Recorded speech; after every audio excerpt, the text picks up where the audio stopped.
নমস্কার বন্ধুরা, চলে এসেছি হরগড়ে প্যাস হোটেলের নতুন একটি আপডেটস নিয়ে। আজকের পর্বে শুরুতে আপনারা দেখতে পাবেন রুদ্র বলে লুকোচুরির কথা যখন উঠলই তাহলে আমরা সবাই লুকোচুরি না হয়ে খেলবো। ঠাম্মি বলে এত রাতে লুকোচুরি খেলবো, তাও আবার ঘুম নষ্ট করে, না না আমি ঘরে যাচ্ছি। এরপর রুদ্র মাও বলে আচ্ছা তোরা খেল, আমি যাচ্ছি। এরপর রুদ্র বলে ঠিক আছে, তাহলে আমরা তিনজনেই না হয়ে খেলছি। এরপর রুদ্র তিনটে চিরকুট বার করে এবং তিনটে চিরকুট বার করে বলে যার এক হবে সেই কিন্তু চোর হবে। এরপর পদে পদে যার যার বাড়ি আসবে তখনই সে চোর হবে। এরপর পিয়া দেখায় যে ওর এক এসেছে, তখন রুদ্র বলে হেসে হেসে জানতাম তুই না 1 নাম্বার চোর। এরপর পিয়া বলে তুই এটা কি বলছিস রুদ্র, আমি তোর আবার কি চুরি করলাম? রুদ্র বলে আরে তুই এক হয়েছিস আর একই তো হবে চোর, তাই না? তখন পিয়াকে বলে আচ্ছা তুই 10 পর্যন্ত গুণ, আমি আর গৌরী মিলে দুজনে লুকিয়ে পড়ছি। পর পিয়া এইদিকে 10 গুনতে থাকে আর রুদ্র সব লাইটসগুলো অফ করে দেয়। গৌরীকে বলে তুমি এখানে দাঁড়িয়ে আছো কেন গৌরী, তুমি খেলবে না? এটা আমার আর দিয়ে সব থেকে প্রিয় খেলা, চলো তুমি যাও গিয়ে লুকিয়ে পড়ো। এরপর গৌরী গিয়ে লুকিয়ে পড়ে। গৌরী যে জায়গায় লুকিয়েছে সেই জায়গায় রুদ্র অজান্তেই লুকিয়ে পড়ে। পিয়ার হাত থেকে বাঁচার জন্য তারা দুজন একে অপরের কাছে চলে আসে এবং তাদের মাথায় ঠেস লেগে যায়। এরপর গৌরী রুদ্রকে বলে স্যার আপনার কি মাথায় লেগেছে? তখন রুদ্র বলে না আমার খুব ভালো লেগেছে। রুদ্র বলে আপনার তো মাথায় লেগেছে। এরপর রুদ্র গৌরীর মাথায় হাত বুলিয়ে দেয় আর তখনই সেই মুহূর্তে একে অপরের দিকে তারা তাকিয়ে থাকে। এদিকে পিয়াও গৌরী আর রুদ্রকে খুঁজতে লাগে। পিয়া গৌরী আর রুদ্রকে কাছাকাছি দেখে তার খুব হিংসে হয়। এরপর রাগের মাথায় বলে ধাপ্পা। পর রুদ্র বলে গৌরী এখন তোমার চোর হওয়ার পালা, তুমি গিয়ে 10 পর্যন্ত গুনো, আমি আর পিয়া লুকোচ্ছি। পর পিয়া মনে মনে বলে আমি রুদ্রর এমন কাছাকাছি ঘেসবো না যে গৌরী দেখে জ্বলে যাবে। এরপর রুদ্রর পেছন পেছনই পিয়া লুকিয়ে যায়। তখন রুদ্র বলে তুই এখানে কি করছিস? পিয়া বলে কেন, আমি লুকোচ্ছি। রুদ্র বলে তুই এখান থেকে যা, তুই অন্য কোথাও গিয়ে লুকো। পিয়া সেখান থেকে যায় না। এরপর রুদ্র থেকে দূরে সরে আসে। গৌরী তাদের দুজনকে খুঁজতে লাগে। তখন পিয়া গৌরীকে দেখে মনে মনে এটি ভাবে যে ধাপ্পা দেওয়ার নামে আমি তোকে এমন ধাক্কা দেব না যে তুই সারা জীবন মনে রাখবি। এদিকে পিয়া যখন গৌরীকে ধাক্কা দিতে আসে তখন গৌরী পিয়ার ছায়াটা দেখে নেয় আর সে সরে যায়। আর তখন পিয়া ধাপ্পা দিতে গিয়েই হুট করে মাটিতে পড়ে যায়। পিয়া মাটিতে পড়ে গিয়ে ও মাগো করে চিৎকার করে ওঠে আর এটা শুনে রুদ্র এসে বলে কিরে তুই পড়ে গেলি কি করে? পর গৌরী বলে তোমাদের দুজনকেই ধাপ্পা। পর গৌরী পিয়াকে জিজ্ঞাসা করে কিরে তুই কি ব্যথা পেলি? তখন পিয়া বলে আরে না না, ছোটবেলায় এইসব খেলতে গিয়ে আমি আর রুদ্র কত ব্যথা যে পেয়েছি না রে রুদ্র। তখন রুদ্র বলে ছোটবেলায় তোর সাথে আমি খেলেছি সেটা তো আমার মনে হয় না। পর গৌরী বলে তুমি যে বললে এটা তোমার আর ধীরে ছোটবেলার প্রিয় খেলা। তখন রুদ্র চুপ করে যায়। পিয়া বলে আরে রুদ্র এখন তো তোর বাড়ি তাই না, তুই গিয়ে 10 পর্যন্ত গুণ, আমরা লুকোচ্ছি।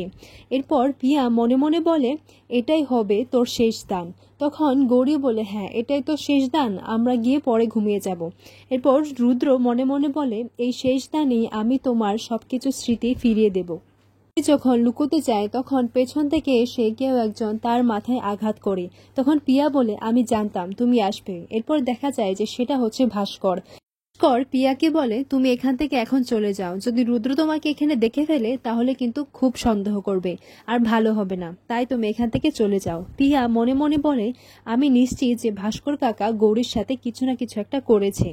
ভাস্কর মনে মনে বলে এই ঘোষ বাড়ির আনাচে কানাচে আমার থেকে ভালো আর কেউ জানে না, আর গৌরীকে এমন জায়গায় রেখে এসেছি না যে ও সেখান থেকে আর কোনোদিনও বের হতে পারবে না আর ওকে কোনোদিন খুঁজেও পাওয়া যাবে না। এদিকে রুদ্র পিয়াকে খুঁজতে লাগে, তখন দেখে যে পিয়া পাশেই লুকিয়ে আছে। তখন রুদ্র পিয়াকে বলে ধাপ্পা। এরপর পিয়াকে জিজ্ঞাসা করে গৌরী কোথায়। তখন রুদ্র গৌরীকে খুঁজতে লাগে আর পিয়াও গৌরীর নাম ধরে ডাকতে লাগে, কিন্তু কোথাও গৌরীকে খুঁজে পাওয়া যাচ্ছে না। এইদিকে দেখা যায় যে গৌরী অজ্ঞান হয়ে পড়ে আছে আর তার কানের মধ্যে একটা আওয়াজ বাজতে লাগে যে ধি উঠে পড়, তোর কিছু হয়নি, তুই উঠে পড়, কিচ্ছু হয়নি, আমি তো আছি।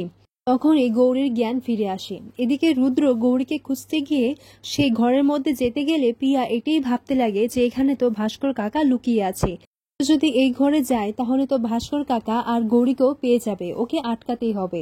এরপর পিয়া রুদ্রকে মিথ্যে কথা বলে যে গৌরীকে সে অন্য জায়গায় দেখেছিল। রুদ্র বলে তুই তাহলে আমাকে আগে কেন বলিসনি?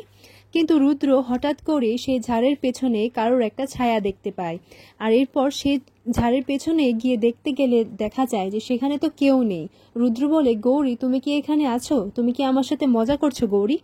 এরপর দেখা যায় যে রুদ্রর মা সবাই জেগে ওঠে এবং রুদ্রকে বলে, জলজন্ত একটা মেয়ে, সে হঠাৎ করে উধাও হয়ে গেল, কোথাও তো খুঁজে পাচ্ছি না।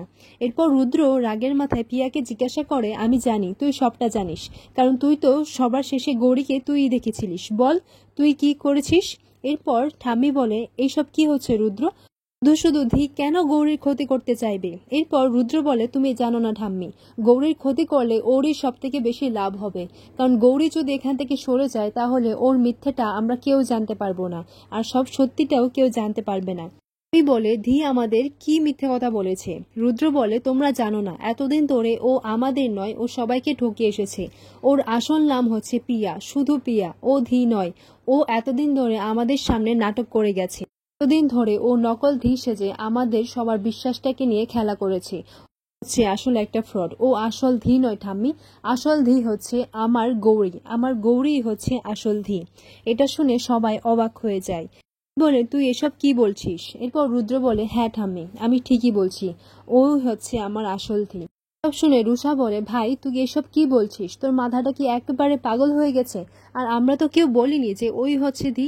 মহেশ্বরী কাকিমা তো নিজে এসে বলেছেন যে ওই নাকি ওনার ধী। এরপর পিয়া বলে, হ্যাঁ আমি তো তখন থেকে সেটাই বলে যাচ্ছি, আর আমি যদি মিথ্যে কথা বলতাম তাহলে সবার আগে তো আমি ঠাম্মির কাছেই ধরা পড়ে যেতাম, মহেশমতি তো আমাকে ধরে ফেলতো, তাই না? আমি শুধু শুধু কেন মিথ্যে কথা বলবো? এরপর রুদ্র বলে, তুই আর একটাও বাজে মিথ্যে কথা বলবি না।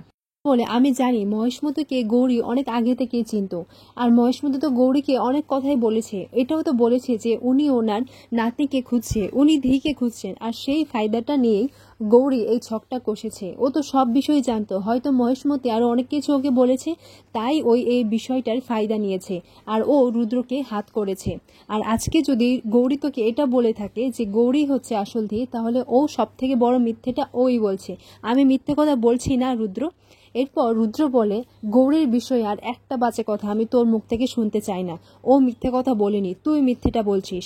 এরপর পিয়া বলে, দেখ রুদ্র, আমি যদি মিথ্যে কথা বলতাম তাহলে আমি তো এখানে আছি, তাই না?